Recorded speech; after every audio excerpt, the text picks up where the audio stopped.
Jumpa lagi dengan saya, cerita hidup perjalanan seorang anak manusia.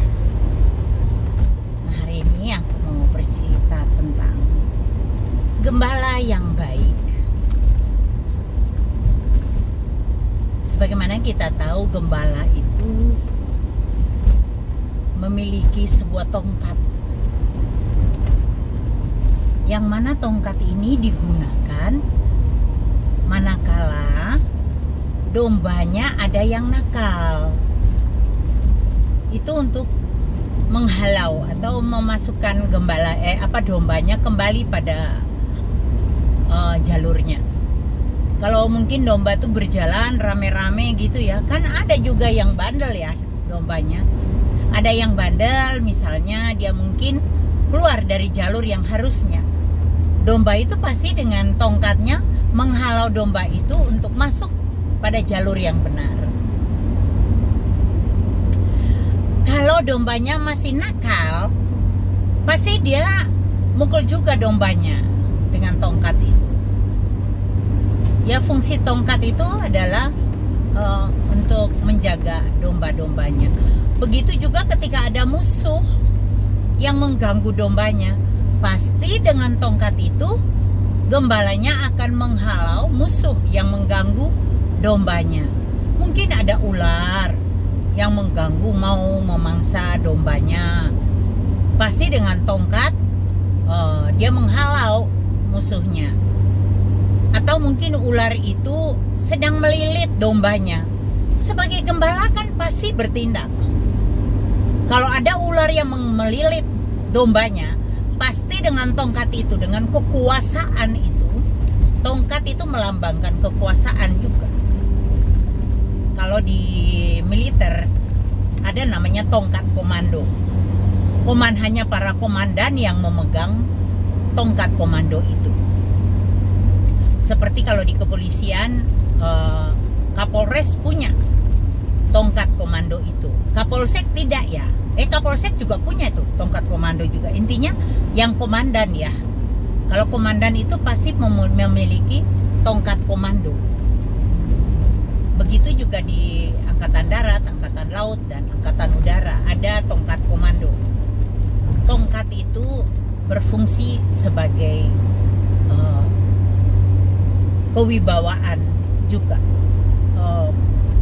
sebagai pemimpin gitu. Jadi kalau misalnya ada ular yang melilit dombanya, sebagai gembala tentunya dengan tongkat ini akan menghajar ular tersebut. Ular pasti dihajar dengan tongkat, pasti dihajar, sehingga ular itu mungkin saja mati atau melepaskan diri dan lari. Demikian juga dengan gembala sidang jemaat ya. Gembala itu kan memiliki domba ya. Mau itu gembala hanya memiliki 3 domba, tapi itu gembala loh. Tuhan tidak pernah melihat jumlah jemaatmu atau dombamu. Tuhan tidak pernah lihat itu. Kalaupun kamu senang kamu punya 300 sampai 500 jemaat, tapi apa kamu jamin mereka itu semua masuk surga? Belum tentu kan? Nah, pentingnya mengajarkan ajaran yang benar tanpa ada rasa takut, tidak ada rasa sungkan, karena sebagai gembala punya otoritas, tidak perlu takut sama jemaat, apalagi sama majelisnya. Kalau kamu benar, katakan benar. Kalau tidak benar, katakan tidak. Selain dari itu datangnya dari si jahat. Jadi gembala tuh tanggung jawabnya besar. Kalau jemaatnya banyak persinahan, haruskah dia? Tentunya tidak. Kalau ada persinahan sebagai gembala, kewajibanmu untuk menegur. Tidak ada orang lain yang punya otoritas seperti engkau. Engkau dipercayakan Tuhan untuk menggembalakan dombanya. Jagalah domba Allah, domba-domba Tuhan itu dengan baik. Jangan kau biarkan ada ular melilitnya. Kasihan. Ayo dengan tongkatmu, bebaskan dombamu.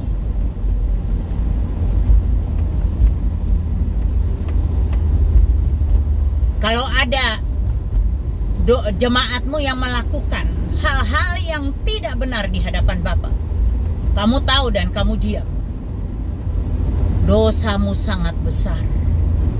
Kau akan menanggung dosa itu di hadapan Allah Bapa ketika tiba waktunya. Lebih baik jadi jemaat biasa daripada menjadi seorang gembala dengan tanggung jawab yang begitu besar. Jangan bangga kamu menjadi gembala. Tanggung jawabnya besar sekali. Makanya karena tanggung jawabmu besar, kamu butuh tim, yaitu para majelis. Kalau majelis yang kamu pilih juga orang yang gak benar hidupnya, bagaimana mungkin dia memberi input yang positif terhadap kamu? Dia pasti tidak akan mengatakan kebenaran.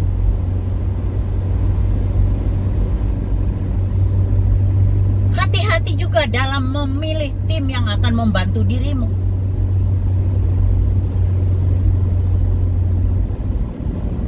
Kalau orang itu tidak benar hidupnya, jangan diangkat menjadi majelis. Majelis itu harus hidupnya kudus persyaratannya. Punya satu istri dan hidupnya harus kudus.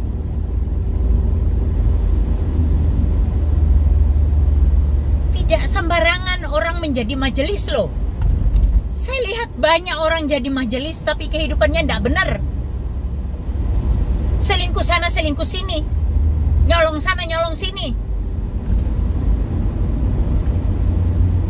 Aduh. Ngeri banget.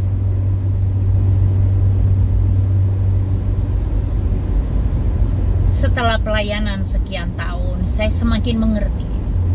Semakin tahu. Dan juga saya diberi hikmat Tuhan. Saya juga tahu mana gembala yang baik dan mana yang tidak. Mana yang gembala berbulu domba berbulu serigala, serigala berbulu domba, ataukah benar gembala yang benar.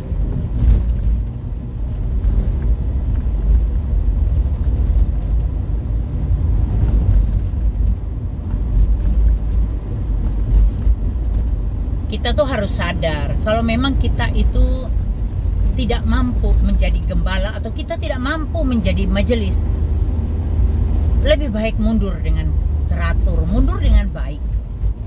Itu akan lebih terhormat di hadapan Bapa daripada kita tetap nekat melayani dengan membawa dosa yang akan tertransfer ke orang lain, ke jemaat yang lain. Karena transfer roh itu ada. Kalau gembalanya itu hidupnya tidak benar, itu roh itu akan tertransfer kepada jemaatnya. Jemaatnya juga akan sama kehidupannya. Tapi gembala kalau dia kehidupannya kudus di hadapan Allah Bapa, dia takut akan Tuhan, jemaatnya pun demikian. Saya perhatikan kalau gembalanya itu penyembah, pemuji, penyembah gitu ya, jemaat pun demikian. Luar biasa, tertransfer rohnya itu. Kalau gembalanya hidupnya nggak benar, jemaatnya juga hidupnya nggak benar. Kalau kita punya anak yang hidupnya nggak benar, terus kita nggak mau menegur, dan kita diamkan sebagai gembala, kita diam, anak sendiri pun begitu. Waduh, kasihan. Kasihan tuh jemaatnya. Kasihan loh.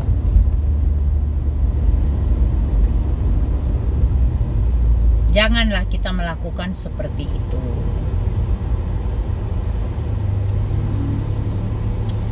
sebagai gembala tuh harus berani menegur yang salah. Jangan punya kesombongan yang membuat jarak antara gembala dan jemaatnya, sehingga jemaat itu mungkin mau sharing, mau minta didoakan, nggak berani karena melihat profil gembalanya, wah ini tinggi nih, nggak berani. Akhirnya jemaatnya terpuruk di dalam pergumulannya, tidak mampu untuk bangkit sendiri.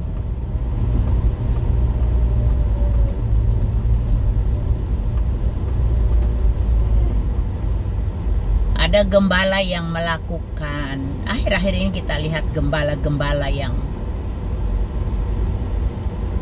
justru gembala-gembala yang besar, jemaatnya banyak, jemaatnya gereja besar, justru terjatuh.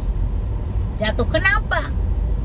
Karena mereka tidak takut akan Tuhan, menyampaikan kebenaran firman Tuhan, tetapi tidak takut pada Tuhan.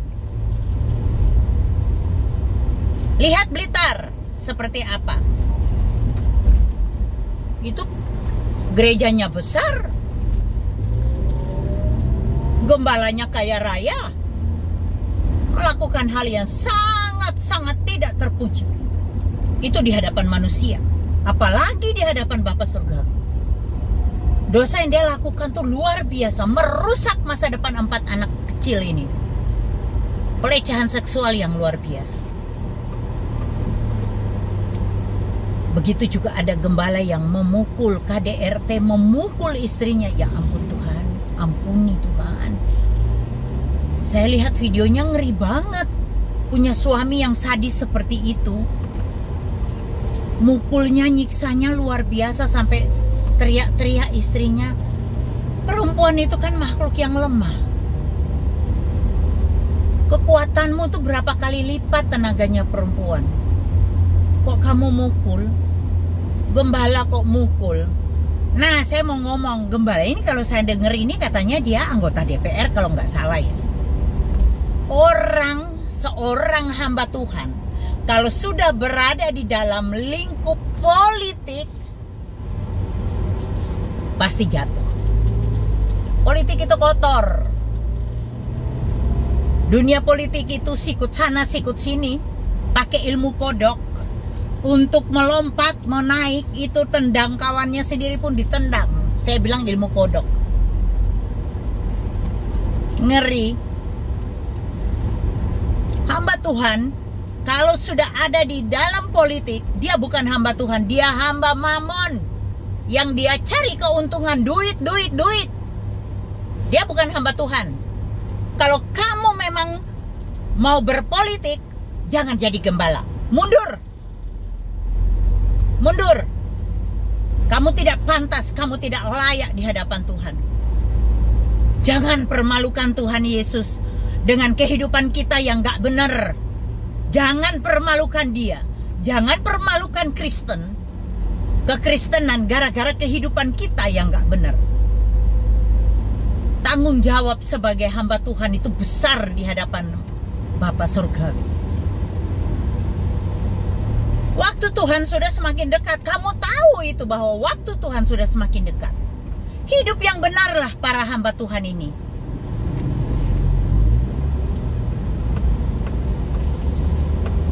Kamu juga tidak layak mengajarkan, kamu menyesatkan domba-domba Tuhan.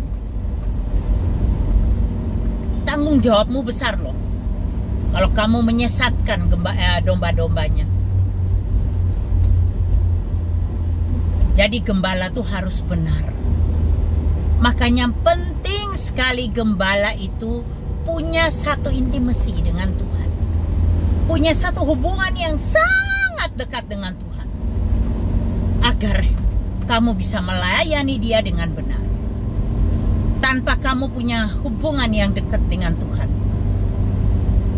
punya intimasi dengan Tuhan, tidak akan pernah kamu bisa menjadi benar di hadapan Tuhan. Iblis mengincar kita itu.